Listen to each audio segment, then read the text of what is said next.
Everybody, welcome to the stage. Thank you. They're about to close the doors, but let people come in.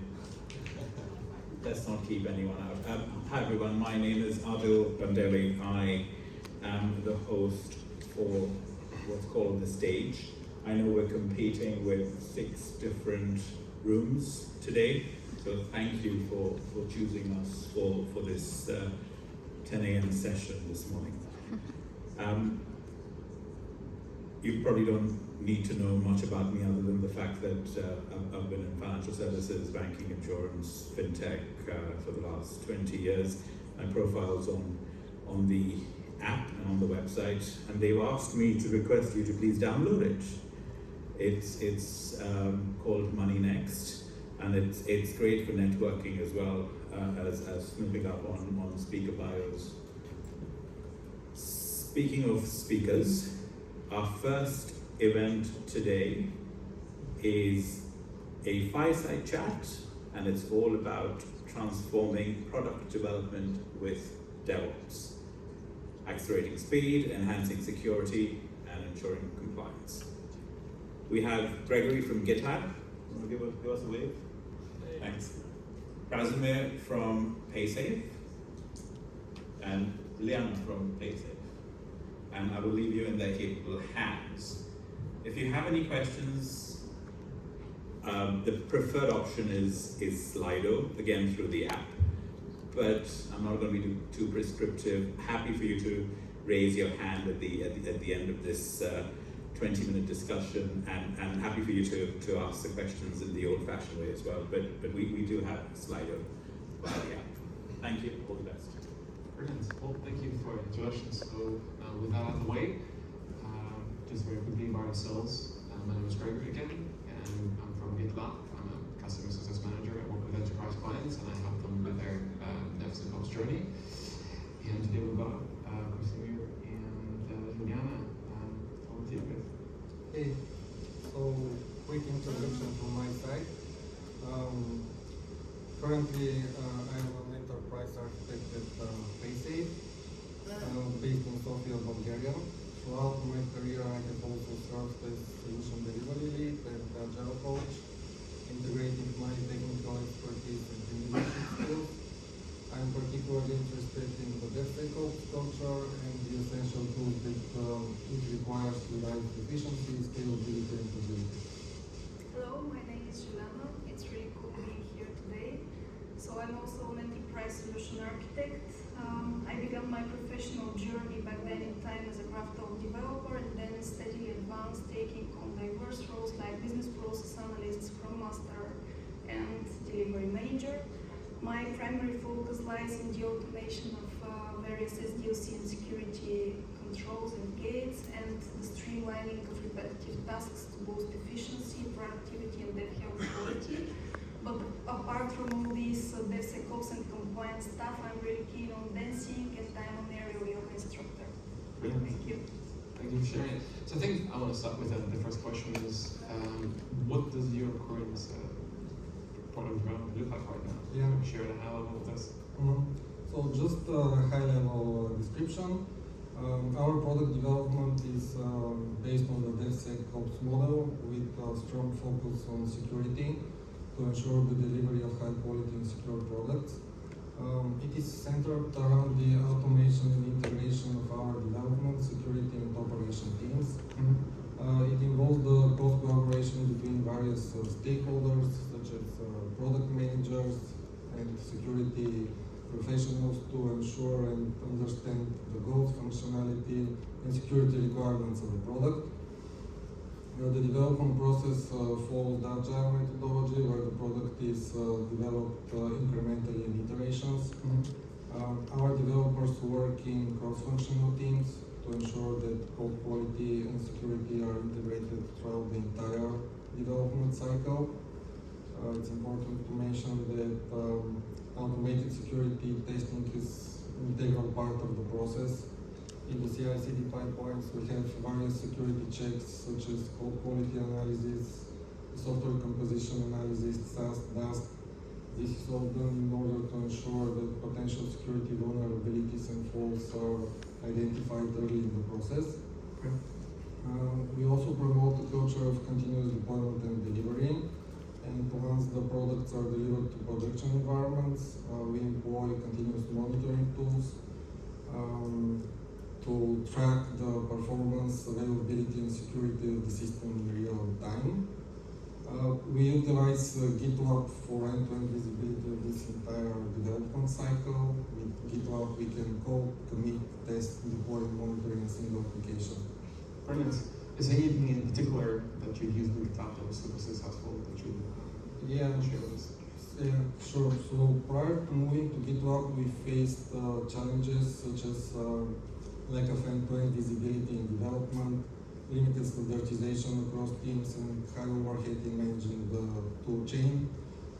Moreover, auditing and compliance data collection were very strenuous given the range of tools in use. So GitLab definitely helped us to address those shortcomings and to speed up our application development with features like the automated pipelines and the shift left concept. One specific example that I can give is our move from manual to automated pipeline management. Before GitLab, we used to maintain over 1,000 CI/CD pipelines, which required one and the same change to be manually replicated in hundreds of jobs. Now, thanks to the configuration of scroll capabilities, we automate this process, which significantly increases efficiencies and decreases the workload on the teams. We also managed to achieve standardization across all of our application development. As I mentioned, we used to have hundreds of different CI/CD pipeline configurations. Now, with the migration, we have and are using not more than a dozen of pipeline templates. Here I would like to note that for us actually the move to GitLab was not just a retooling exercise, but actually a chance for cultural change. In the past, the pipelines were a little bit of a black box for our developers. Operations teams was responsible for configuring them and for resolving any potential issues. This made the ops team a bottleneck for the devs with long lead times for response and resolution. And on the other side, the ops team was blocked and not able to spend more time on more value-adding activities. We addressed this by gathering a team of volunteering developers from all our business units and product areas. They were responsible for building the end-to-end pipelines with all the security and code quality checks integrated into them. Sec and ops teams were responsible for validating and improving the pipelines. And this way we achieved the segregation of duties principle as well. The volunteering developers, they became champions and spread the knowledge with their peers. And in addition to this, we didn't have one central team responsible for migrating the actual projects. All teams, dev teams, were responsible to migrate their projects, the services that they own. For example, if Team Atlas is owning 10 microservices, then it is the responsibility of Team Atlas to migrate them to GitLab. So in this way, we achieved and assured that the devs get a further deeper understanding about the pipelines and how they operate. And as a side effect, we achieved a very fast migration to GitLab. It ended and completed. And how did you enable those teams to migrate themselves? We prepared some basic documentation and trainings, etc., which we purposely didn't make too detailed. Learning on the fly. Yeah. Some simple success indicators. We have a help Slack channel for CI/CD related issues. It used to be one of the most active. Now it's a ghost town. The other thing is that when teams are starting work on a new project, All they need to do is to add a couple of lines of code to input the pipeline template, and they get a fully functioning, secure pipeline. In the past, this could take much more time and back and ops communication between devs and ops. Awesome. So, very limited time. Did GitLab help in any way with collaboration? Because I know a lot of teams are sitting in silos, different tools. How did GitLab help with that? I think that it had an impact also on the communication within the teams. So as I mentioned, we use GitLab for the entire end-to-end process. So we now have product people, devs, sec operations, transparently contributing and collaborating in a single interface. Okay. Awesome. So over to security and compliance. How have you? What have you achieved there? Yeah, so talking about security, you can never be as creative as the souls seeking salvation. People are actually quite ingenious and crafty, trying to cheat the system and to offend the rules.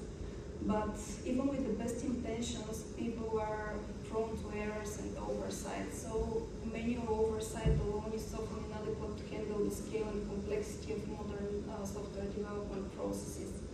And as our organizations grow and our development teams expand, compliance with various rules, norms, and regulations is becoming more and more challenging. What is more, new security vulnerabilities and threats are popping up constantly, and respectively new compliance standards and guidelines are also evolving to address them. So to handle all these limitations, together with GitLab, we have embedded various security and quality gates directly into our pipeline.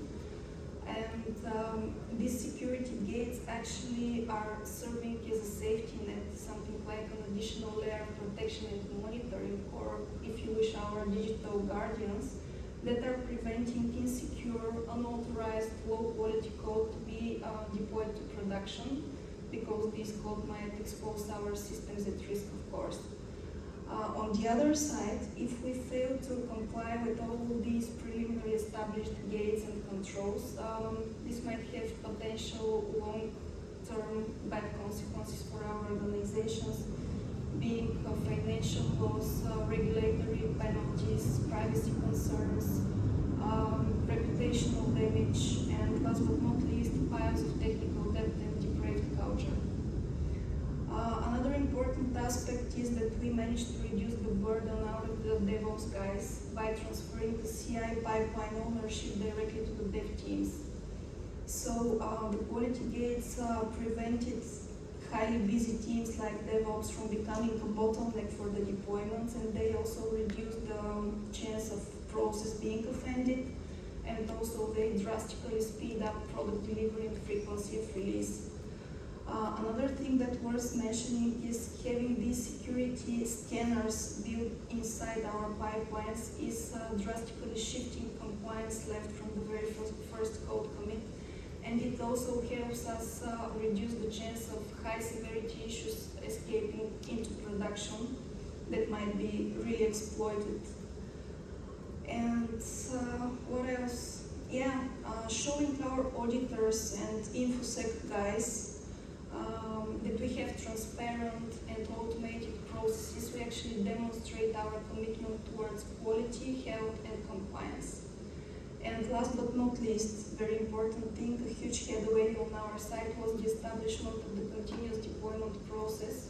Yeah, it's this one, which was not an easy one. It required approval and justification both in front of external auditors and InfoSec guys, but it paid off the effort, as we managed to put in place some stable fortification in terms of security and quality. And we also, in parallel, started the envisioning of an internal monitoring tool called SDLC Monitor, which was really revolutionary because it empowered our developers to deploy their code to production directly with just a single click of a button, without having to wait for the DevOps guys to be available, without having to raise ServiceNow tickets.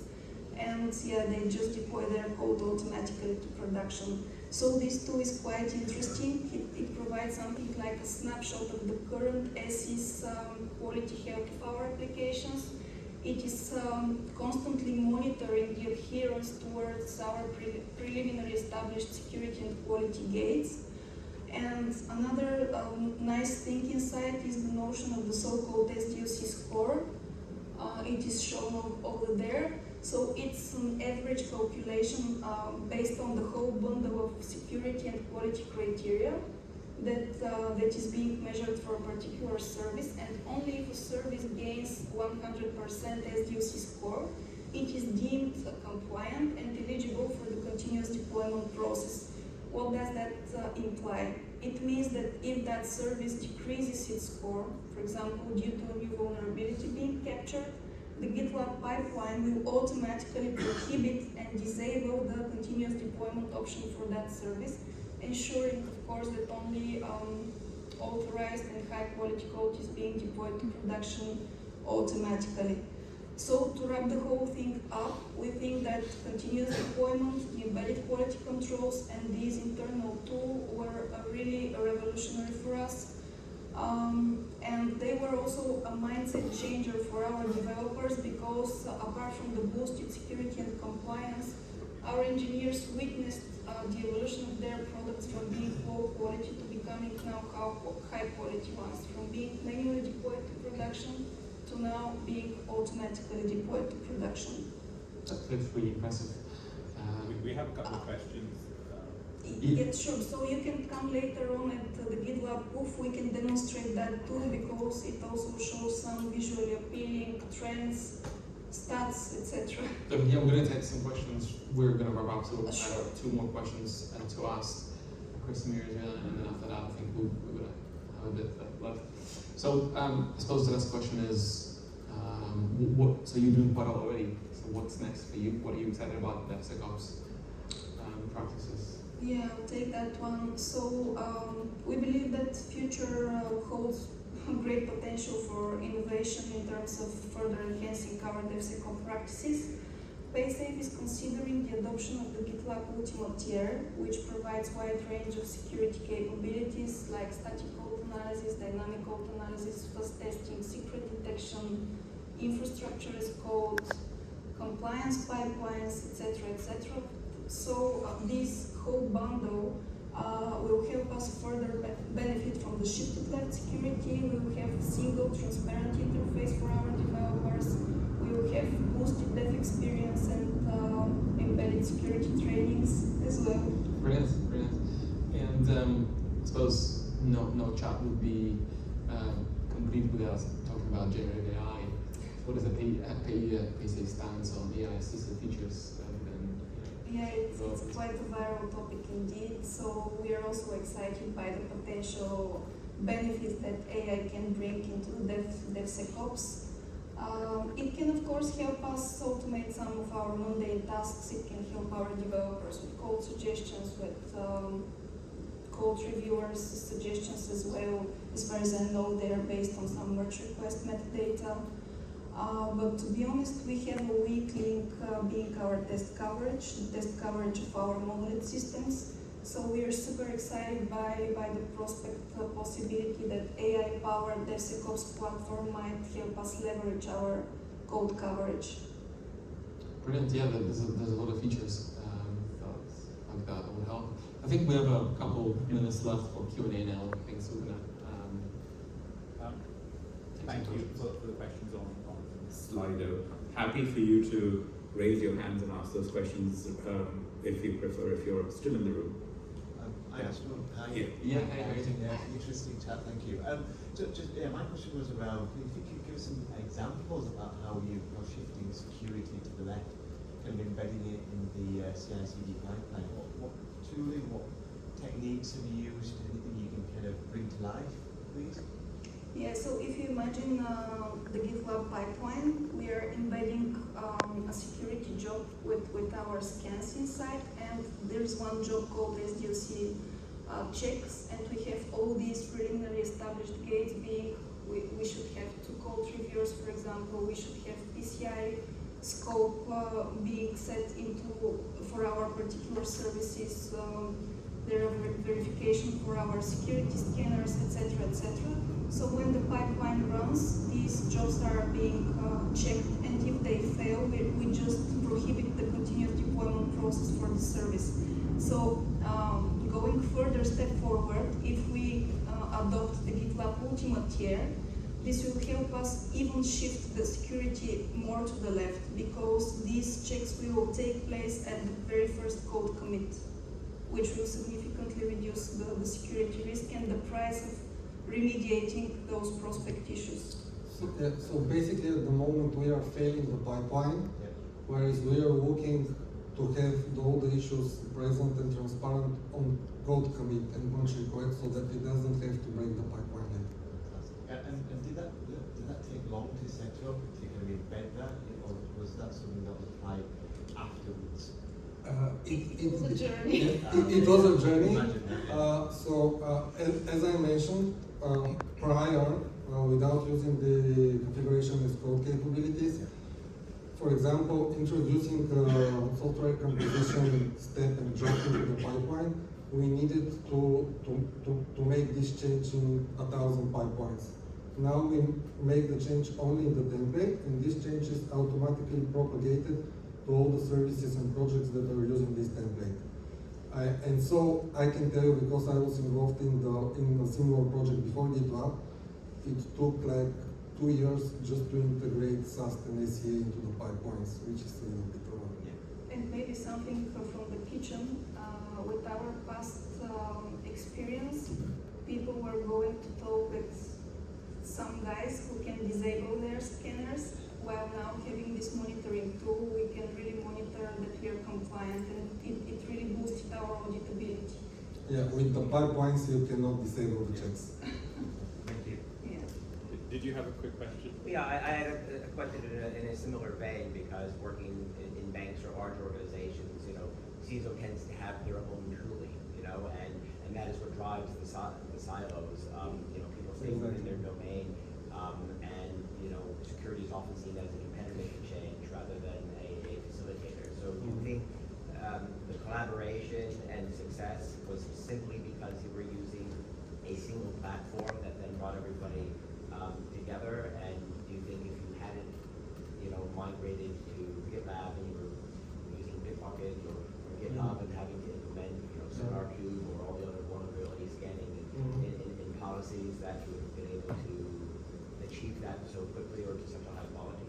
Yeah, in our case it was good that actually the move to GitLab was a grassroots project. It came from the developers complaining from what they are seeing. So we first moved to source code management and CI/CD for GitLab, and once it was adopted and accepted by all the developers, they just started a little bit complaining why do we have third-party, other parties, security software where we can have the GitLab built-in capabilities. We did some tests and POC and proved that with the GitLab security checks, our pipelines are 3 to 4 minutes faster, which is quite an increase. And not only the developers, but the management is also looking for this, and this collaboration in a single platform. So we kind of have the support from the dev community, so this really helps us.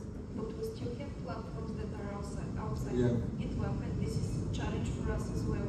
And this internal tool is the gathering thing, because it's monitoring various kind of tools. Yeah.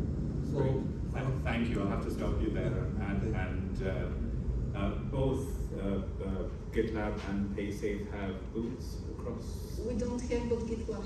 Yeah, so booth 22, so you want to check out what the team have to show you Great. now too. Great. Thanks. Very enlightening. You've been a stellar panel. Thank you. Thank you so much. Thank you.